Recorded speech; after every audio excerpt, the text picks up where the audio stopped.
जय हिंद। आज 10+2 science physics में इलेक्ट्रोस्टैटिक्स के अंतर्गत energy store in a capacitor, किसी कैपेसिटर की एनर्जी के ऊर्जा के बारे में पढ़ेंगे कि कैपेसिटर का ऊर्जा क्या है। तो करा क्या कि जब कैपेसिटर के एक प्लेट से दूसरे प्लेट तक आवेश का स्थानांतरण होता है, ट्रांसफर होता है, इस स्थानांतरण में किए गए कार्य ही उसकी ऊर्जा कहलाती है। करा क्या कि जब आवेश किसी कैपेसिटर के एक प्लेट से दूसरे प्लेट पे जाता है तो दोनों प्लेट के बीच एक समान विद्युत क्षेत्र उत्पन्न हो जाता है। धन आवेश उच्च विभव पर और ऋण आवेश निम्न विभव पर जो है आवेशित हो जाता है। अर्थात किसी कैपेसिटर के निम्न विभव से उच्च विभव की ओर किसी आवेश को लाने में जो कार्य किया जाता है वही कार्य उस कैपेसिटर की ऊर्जा कहलाता है। मान लिए कि यही कोई कैपेसिटर है जिसमें ए जो है संग्राहक प्लेट है, कलेक्टिंग प्लेट है, इस पर प्लस क्यू आवेश दिया गया है, और बी संघनक प्लेट है, ये कंडेंसिंग प्लेट है, इसको भूकृत किया गया है। दोनों के बीच जो है विभवांतर भी है। लिखेंगे माना ए पर प्लस क्यू आवेश तथा बी पर माइनस क्यू आवेश है। यह आवेशित किया गया, यह आवेश पे आता है। अब कह रहा है क्या कि दोनों के बीच विभवांतर, धारा आवेश के ट्रांसफर के कारण जो विभवांतर उत्पन्न होता है, ये विभवांतर हो गया भी। ये आवेश एक प्लेट से दूसरे प्लेट में जाता है तो विद्युत क्षेत्र स्थापित हो जाता है, इसके कारण विभवांतर होता है।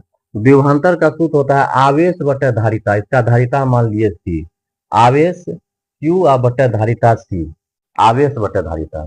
इतना विभवांतर ये दोनों प्लेट के बीच उत्पन्न होता है।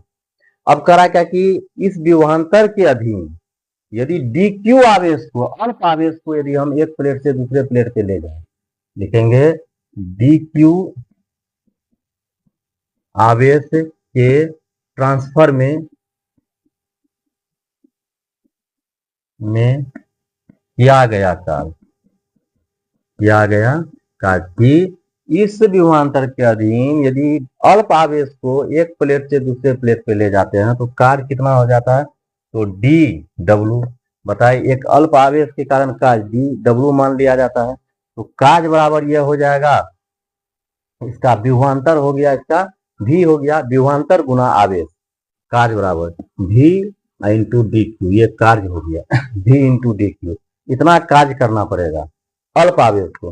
तो बताए थे पहले भी, फिजिक्स में कोई कैलकुलेशन करने के लिए उसे कई टुकड़ों में पहले बांट दिया जाता है कि डी क्यू अल्प आवेश को एक जगह से दूसरे जगह ले जाने में कितना कार्य हो रहा है, और पूरा आवेश को ले जाएंगे तो कितना होगा, तो उसका इंटीग्रेशन कर दिया जाता है। तो आवेश क्यू आवेश को जब ले जाएंगे तब कितना कार्य होगा, लिखेंगे अतः कुल आवेश के स्थानांतरण में किया गया कार्य, टोटल आवेश के स्थानांतरण जब करेंगे तब उसमें कितना कार्य होगा, तो यह हो गया डी डब्ल्यू का, इधर इंटीग्रेशन हो जाएगा भी डी क्यू, इसका इंटीग्रेशन है 0 से क्यू।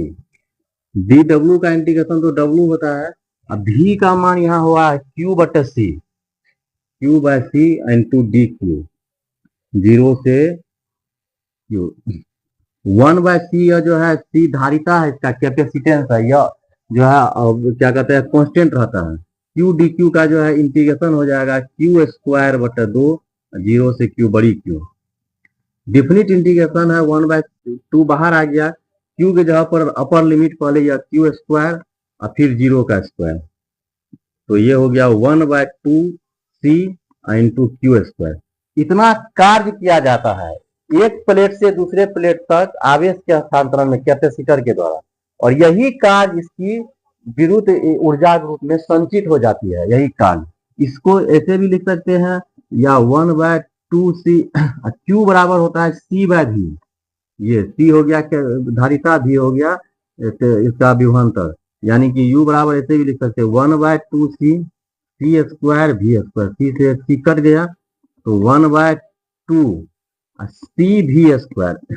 ये किसी संधारित्र की क्या कहते हैं, ऊर्जा का व्यंजक है। 1/2 C हो गया धारिता और V हो गया इसका विभवांतर। अर्थात संधारित्र के एक प्लेट से दूसरे प्लेट तक यानी कि निम्न विभव से उच्च विभव की ओर जब आवेश ले जाएंगे तो यह इतना कार्य होता है और यही कार्य इसकी स्थितिज ऊर्जा के रूप में संचित हो जाता है।